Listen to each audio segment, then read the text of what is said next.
안녕하세요. 세 번째 시간입니다. 염상섭 작가의 만세전을 시작을 할게요. 이 만세전은 뭐냐면 여기서 딱 끊어줘야 돼요.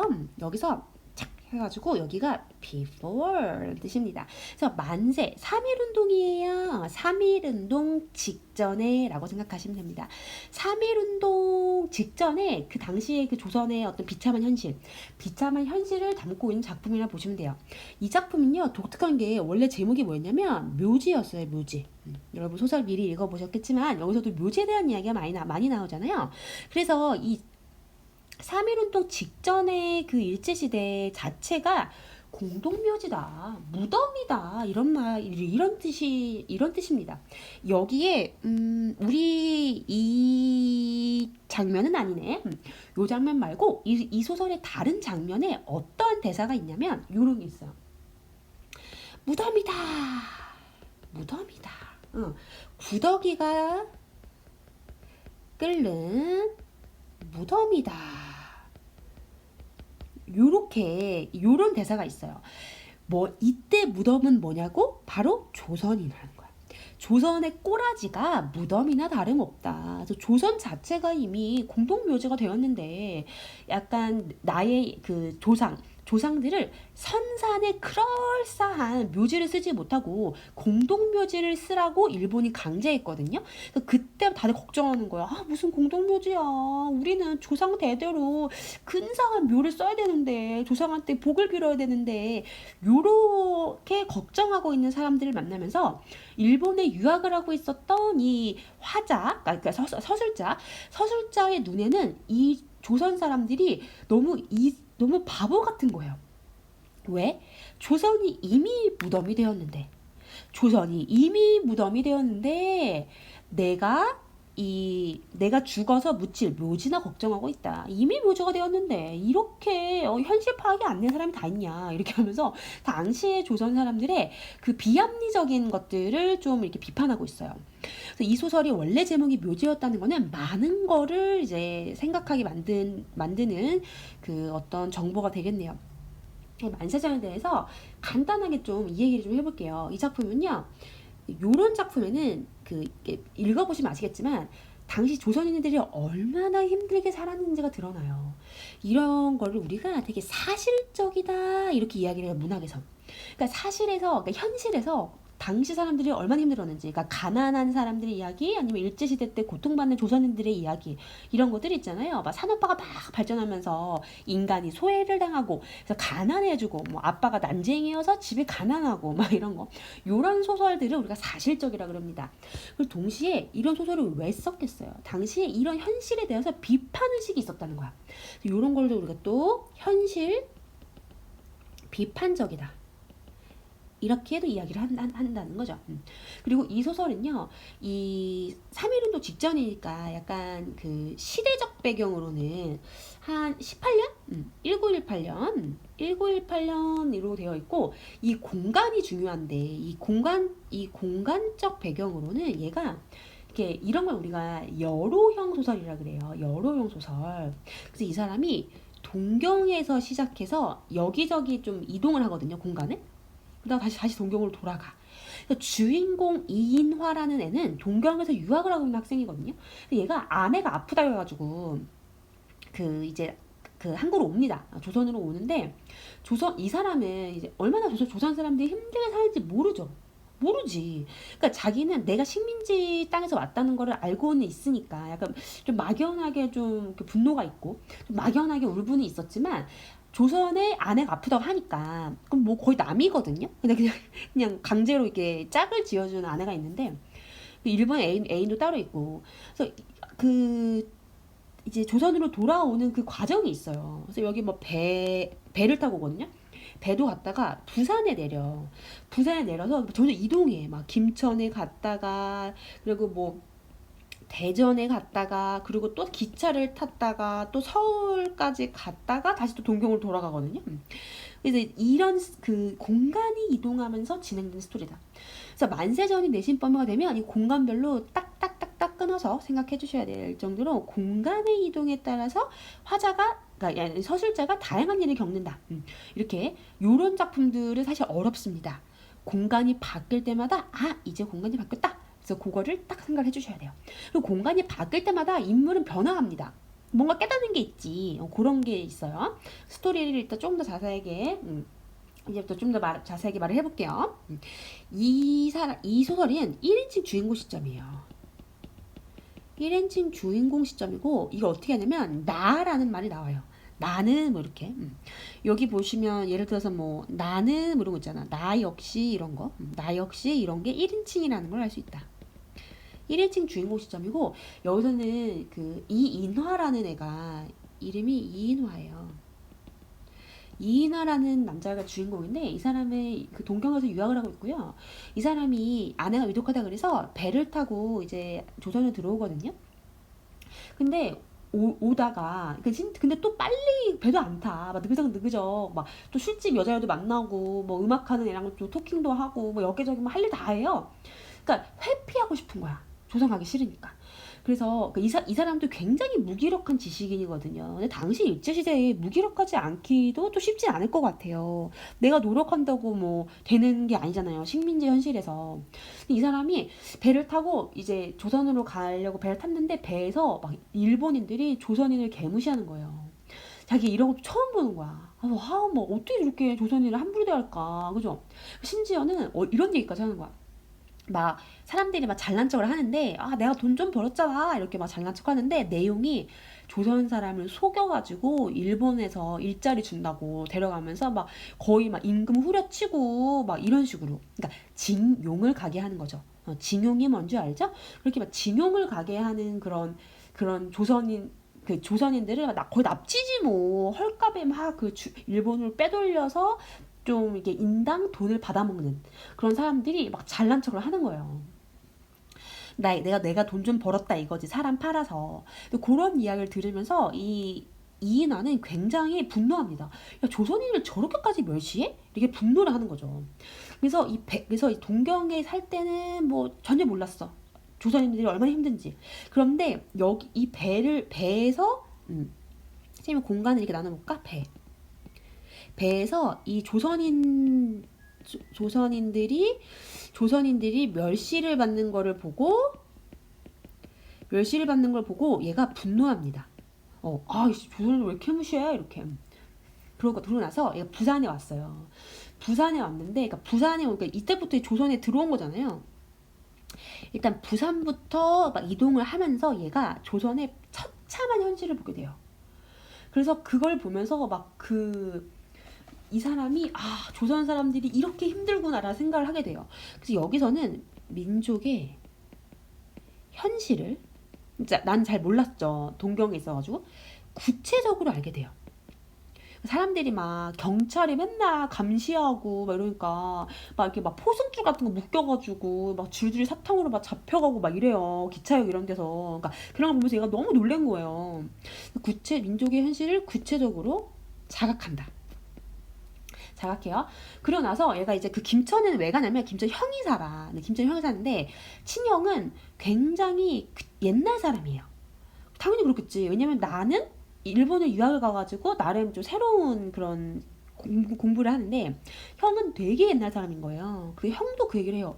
야, 너 그 얘기 들었냐? 일본 애들이 막 그 산 있잖아. 산에 묻어 있는 거 다 몰수한다고. 그러면서 이제는 우리도 근대식으로 공동묘지를 써야 된다고 라고 하니까 우리 집 땅도 지금 팔렸어 막 이렇게 얘기를 하는 거죠. 그래서 그렇게 우리 그 선산을 팔아버린 그 종형 사촌형을 막 비판하고 큰일 났다고 우리 무덤 어떡하냐고 막 이렇게 얘기를 하거든요. 그러면서 이제 이 서술자는 그 생각을 해요. 과연 저게 근대적으로 묘지를 써야 해서 공동묘지로 바꾸라는 걸까? 의구심을 가져요. 당연히 아니지. 왜? 그 산을 뺏어가려는 거예요. 땅을 뺏어가려는 거야. 그래서 일본은 그 땅이 갖고 싶은 거예요. 그 산을 막 그냥 뺏어가는 거예요. 그래놓고 말로는 야, 이제 공동묘지 해야지. 누가 산에다가 묘지를 하나씩 해. 일본은 그렇게 안 해. 막 이렇게 한다는 거죠. 그렇게 하면서 근데 또 이 형은 또 그러니까 굉장히 또 옛날 사람이잖아요. 근데 나는 어떻게 생각하냐면 물론 그 공동묘지를 하자는 게 땅을 빼앗으려는 일본의 계략이라는 거는 눈치를 챕니다. 그런데 나는 이 조선 사람들이 이렇게 전근대적이고 비합리적으로 무덤을 이제 찾아가서 막 산소에 찾아가서 막 뭐 기도하고 막 제사하고 이런 것도 싫어해요.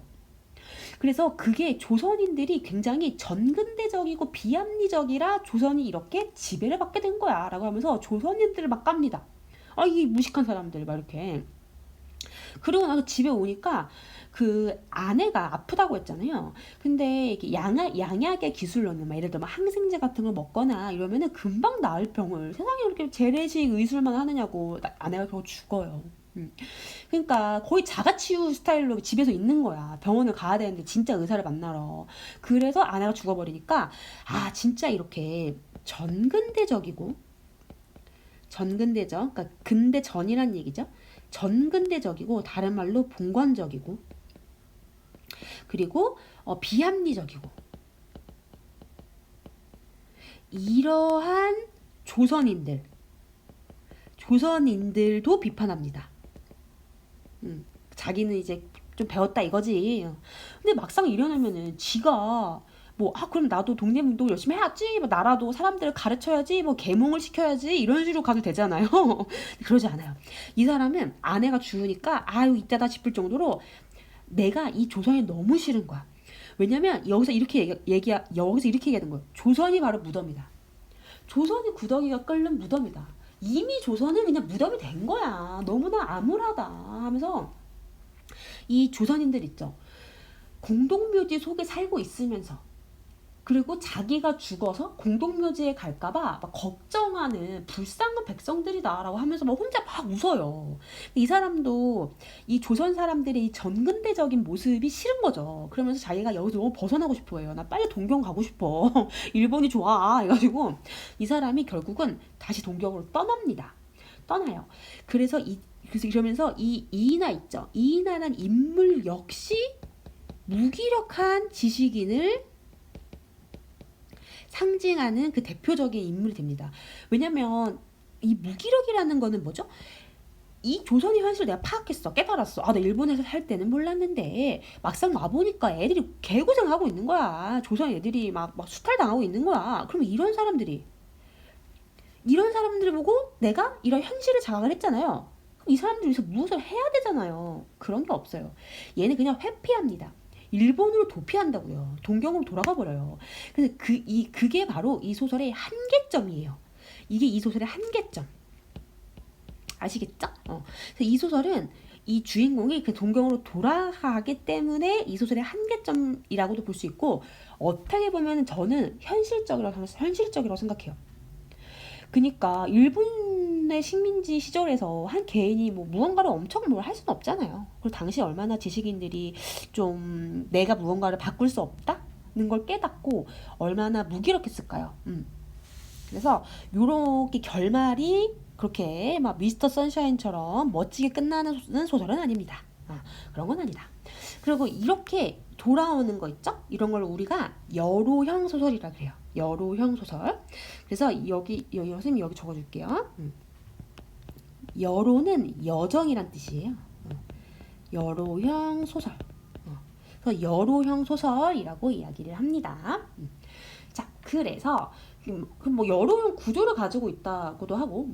자, 그러면 이 사람들이 얼마나 힘들었는지 이 식민지 현실에 대한 이 고발.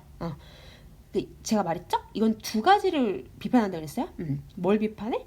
당시 식민지 현실.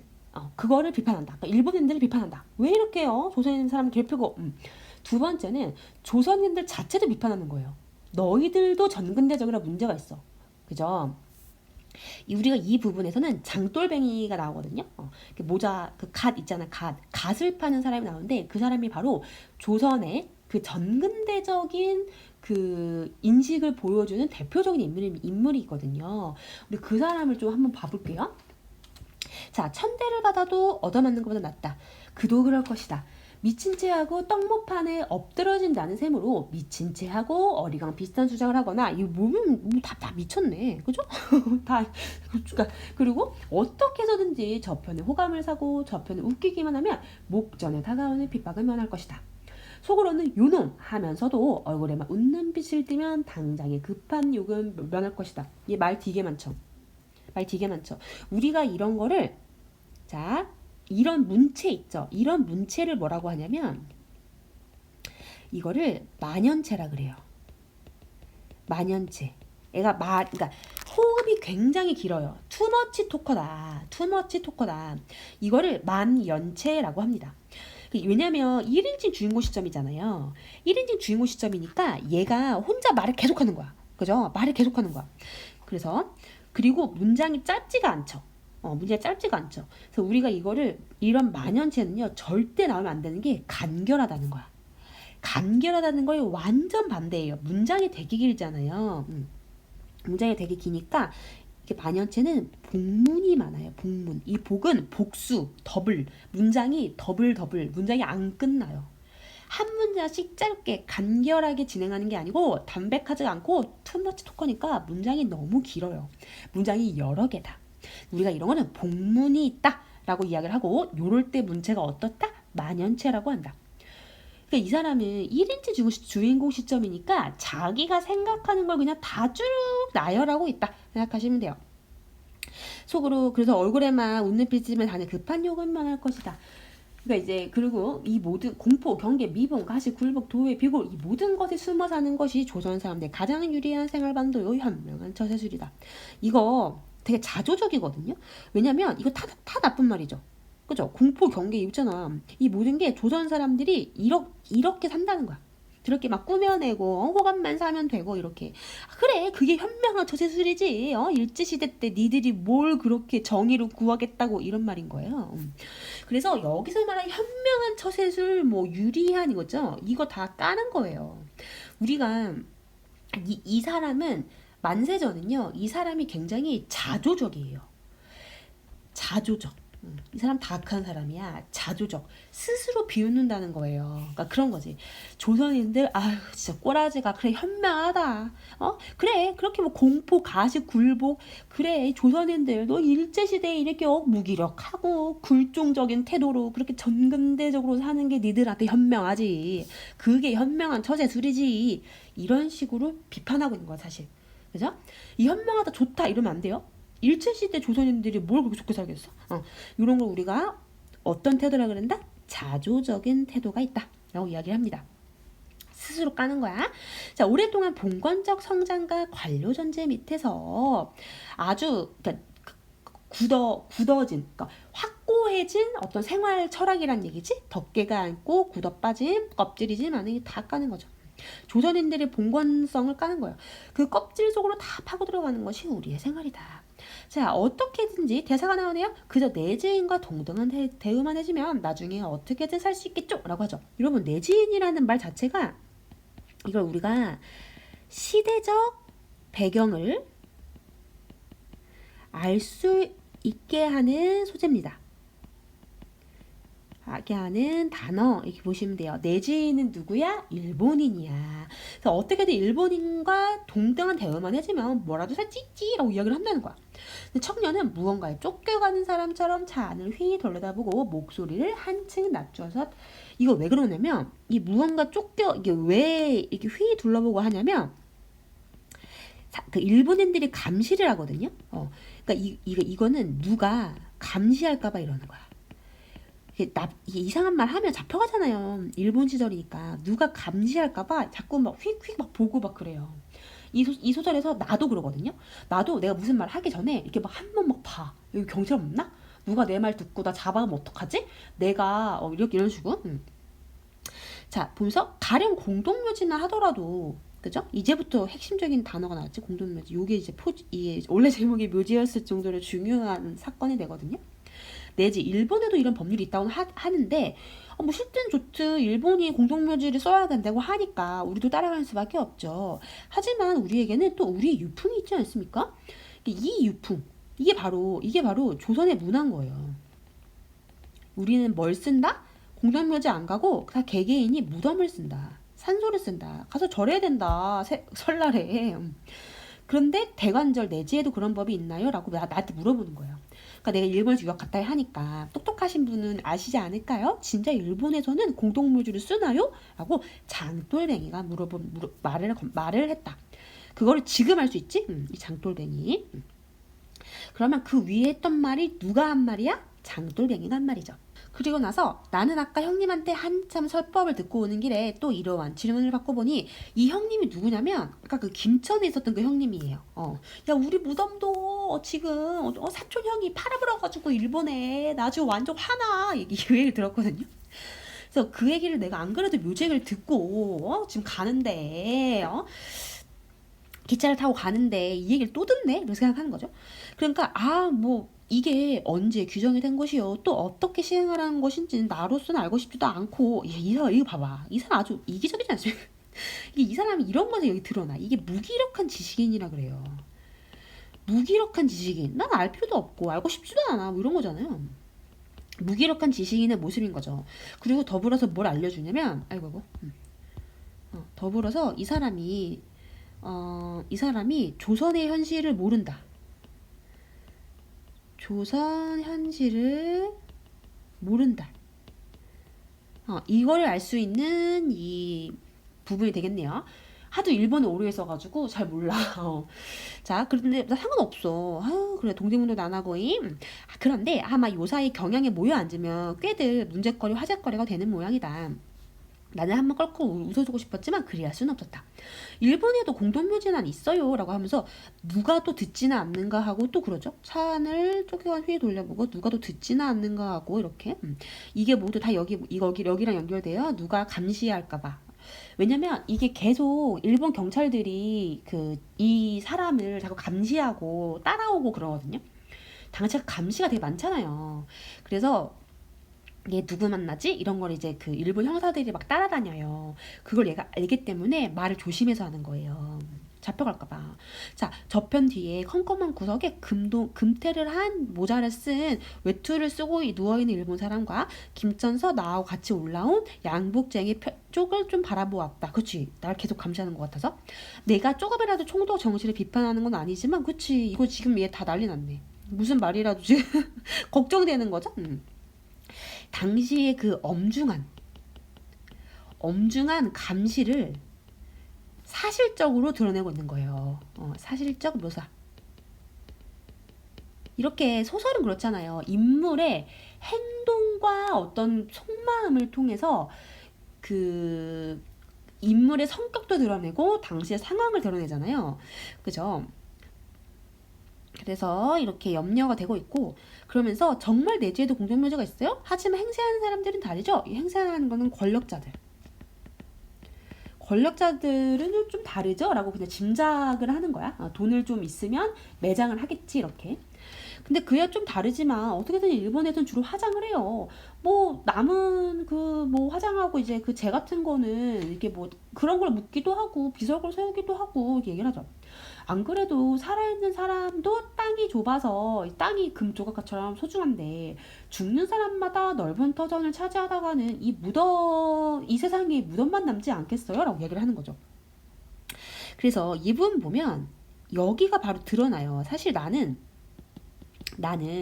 어떤 현실 인식을 가지고 있어? 그러니까 참담한 조선의 전근대성을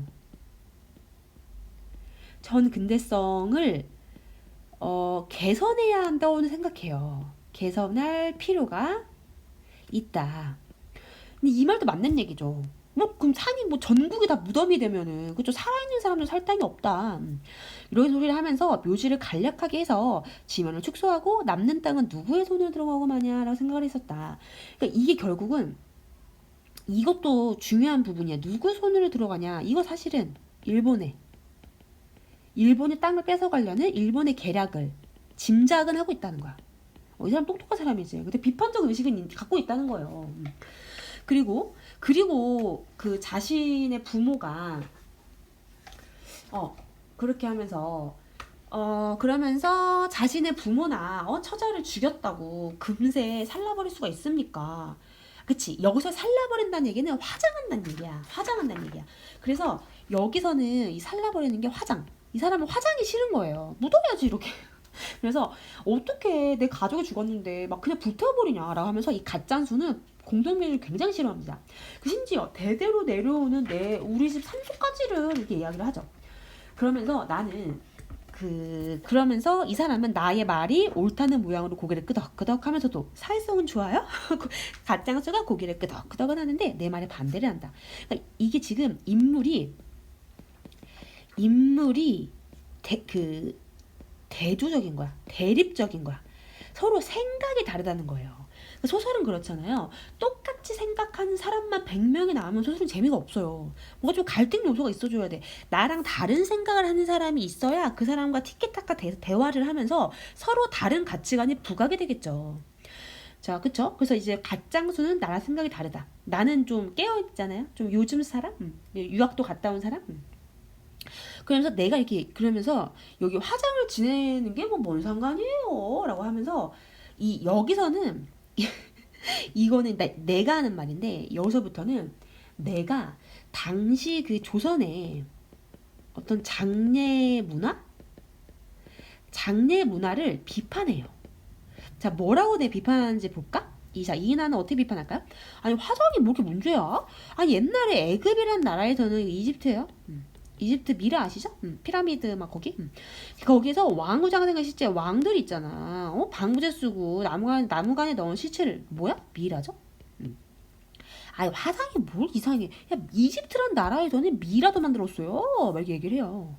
그렇게 하는데 아니, 우리나라처럼 총장에게 능라주의가 비단을 만들 비싼 옷을 입혀가지고 막 무슨 땅이 100평 1000평 이렇게 큰 땅에 막 파 묻으면 그게 뭐 의미가 있어요? 동상 비석 같은 거 세우면 그게 뭘 의미가 있냐고 이렇게 하면서 나는 비판하고 있는 거죠. 근데 이 얘기를 이 무식한 갈당수가 이해를 할까? 이집트가 어디예요? 막 이런 거 같지 않아요? 볼까요? 내 앞에 있는 장구는 무슨 소리인지 귀에 잘 들어오지 않는 모양이다. 자, 뭐뭐하는 모양이다. 이런 어미를 뭐라 그래요? 추측형 어미다. 추측형 어미다. 그죠? 여기에서 절대 나오면 안 되는 건 확신이야. 확신은 절대 안 돼요. 자세히 들어오지 않는 모양이다. 뭐뭐인 것 같다. 라고 1인칭 주인공 시점에서 내가 추측을 하고 있다는 거예요. 그럼 확신? 이런 거 안 돼요. 자, 네, 그런 것이 이제요? 하고 멀거니 앉아. 나랑 좀 더 멀어져. 자, 하여간 부모를 생사장세하고 예로서 받들어야 할 것은 더 말할 것이 없지만은 이 생사장세는 이거 생사장세 뜻이 없나? 뜻이 없나 봐. 쌤이 이거 적어줘야겠다.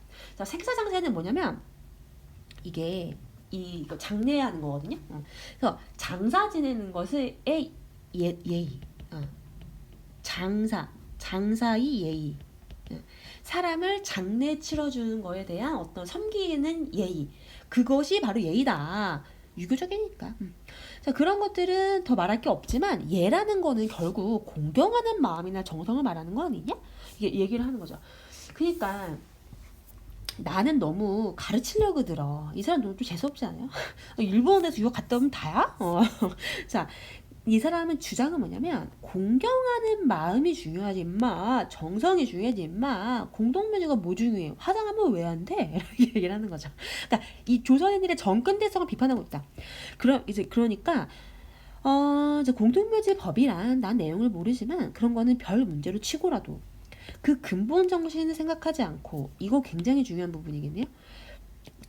부모나 선조의 산소치레를 해서 외화나 자랑하고 그러니까 나 이렇게 열심히 했어 라고 자랑하고 음덕이나 바란다는 거. 그러니까 한마디로 막 비나이다 한다는 거예요. 산소에 가서. 그러는 게 우스운수작이라는 건 알아야 되지 않냐. 이거 완전 주제의식인 거야 이게. 조선인들 완전 까는 거예요. 가짜수는 완전 무식한데 왜 여기다 놓고 가르치고 있는지 모르겠지만 자, 지금 우리는 공동묘지 때문에 못 살게 되었어. 그쵸? 야, 우리 지금 일본 때문에 못 살게 되는 거잖아 라고 하면서 비판하고 있어. 그러면서 염통의 시신줄은 모른다고 하니까 작은 일은 알지만 큰 일은 모른다는 거야.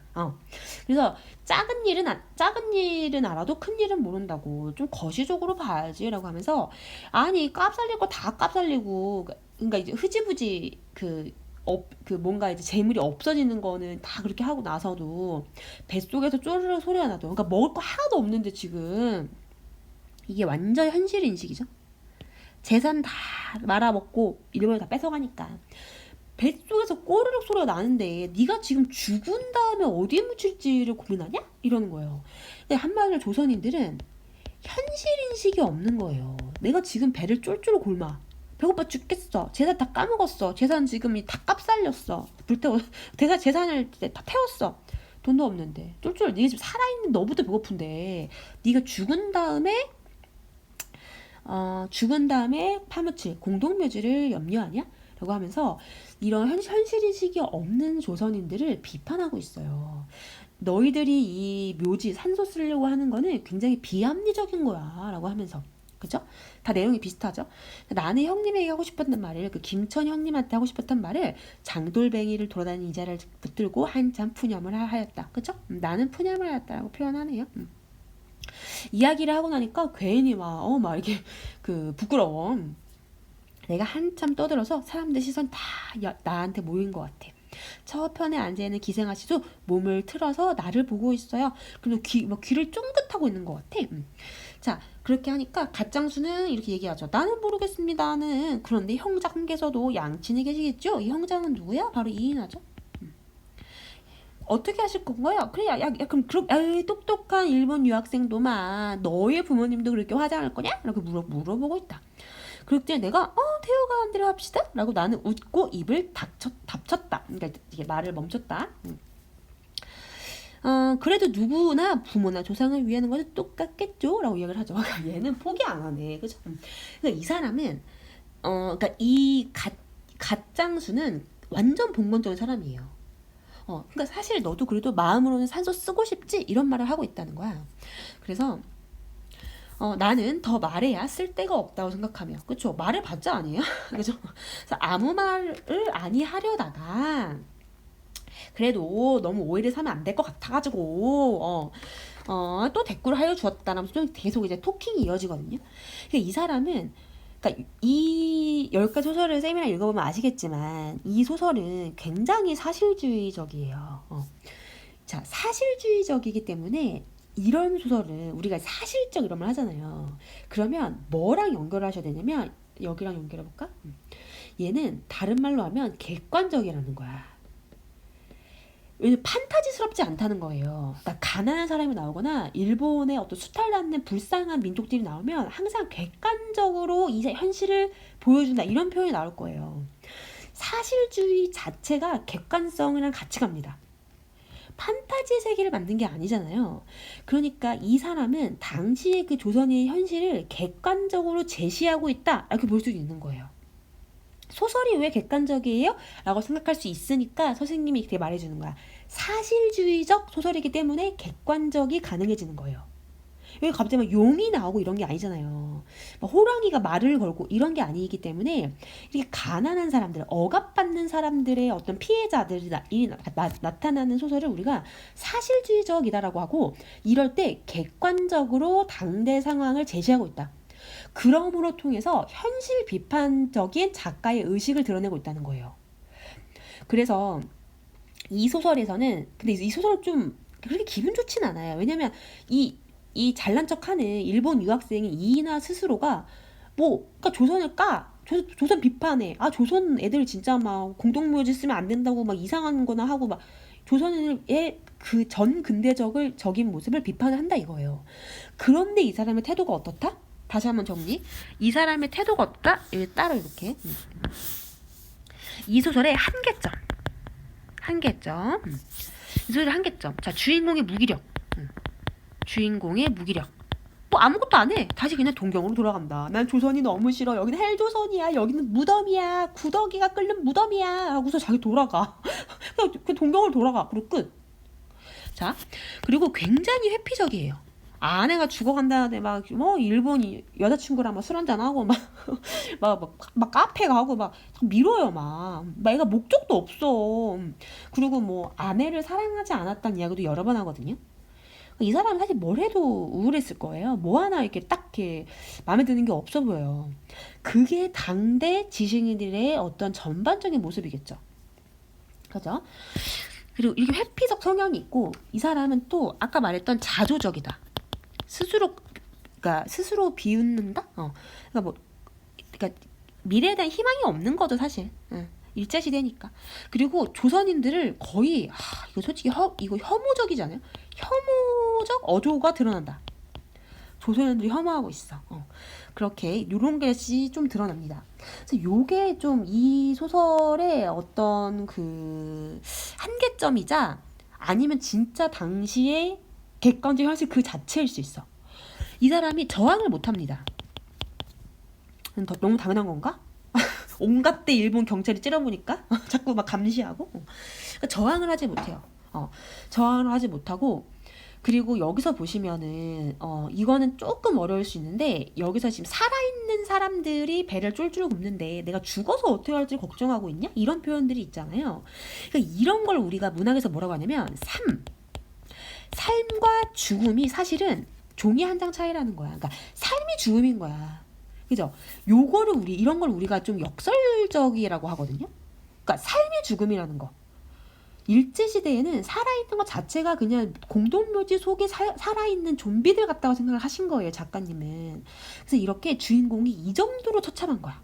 모든 사람이 막 그렇게 노예처럼 핍박받고 나는 나름 좀 있는 집 자식이지만 막 괜히 조선인이라고 해서 막 그냥 불신검문 당해서 막 취조를 당해요. 나 잘못한 것도 없는데 조선인이니까 그냥 경찰 잡아가고 하거든요. 이러한 그 조선의 현실을 보면서 이 끔찍한 상황에서 주인공의 의식 세계가 굉장히 처참해질 수밖에 없다는 거예요. 그러니까 삶 자체가 무덤이 되는 거죠. 이런 것들이 삶은 근원적으로 죽음과 연결되어 있다는 어떤 역설적인 인식을 하게 만든다. 그렇기 때문에 이 사람이 이렇게 좀 현실에 대해서 좀 환멸적인, 현실 환면적이고 회피적이고 이런 모습. 요런 게 이제 드러나는 굉장히 나쁜 거 다 들어가 뭐 그러니까 허무주의, 그죠? 그리고 막 비판을 해도 조금만 까. 솔직히 일본을 덕가되는 거 아니야? 그죠? 일본을 덕가되는데 일본도 물론 조금 까는데 조선인들을 덕가. 이런 걸 우리가 소극적 비판자라 그러죠. 되게 막 관찰자로 현실을 관찰하는 사람인데 내 일은 아니야. 이러한 대사가 많이 나오잖아요. 아니 뭐 내가 알 바는 아니지만 관심도 없지만 일본이 뭐 공동묘지를 법을 바꾸든 말든 내가 알지도 못하지만 하면서 왜 장돌뱅이를 비판하는지 그죠? 이런 것들이 굉장히 이 소설의 한계점이자 좀 문제가 나오게 되면 까다로울 수 있는 부분들이 되겠죠. 그래서 나름대로 전근대적인 사람으로 살고 싶지 않아 하는 이 유학생이 조선인들을 엄청 비판하고 있는 하지만 일본도 조금 비판을 하고 소극적인 비판을 하고 있다. 소극적 비판자다. 그래서 당시의 현실을 좀 객관적으로 묘사하는 사실주의적 경향이 있는 만세전이었습니다.